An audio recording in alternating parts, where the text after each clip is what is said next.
سلام دوستان، میخوایم با سبک‌های سیاه قلم آشنا بشیم.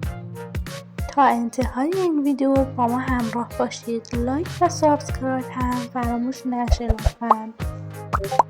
تکنیک سیاه قلم معمولاً در سبک‌های فوتورئال، رئالیسم و هایپر رئال کار میشه که هنرمند میتونه نقاشی خودش رو با یکی از این سبک‌ها اجرا کنه.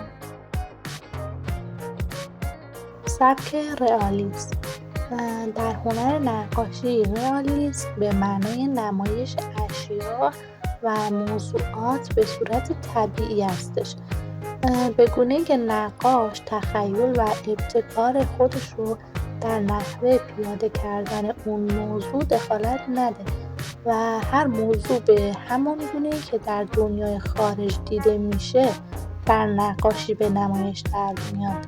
پس رئالیسم یعنی واقع گرایی.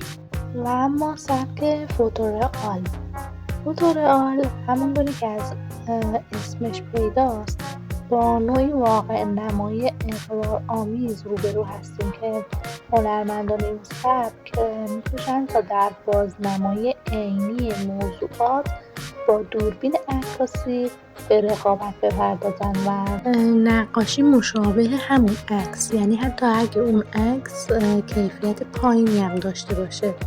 و سبک هایپر رئال یا به فارسی واقع گرایی افراطی یک سبک از نقاشی و مجسمه سازی هستش که نتیجه کار در این سبک شبیه به یک عکس با وضوح بسیار بالا هستش.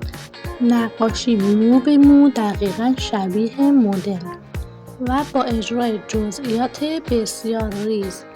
یه نقاش باید کاملاً حرفه‌ای و دارای مهارت بسیار بالایی باشه تا بتونه سبک هایپر رئال کار کنه.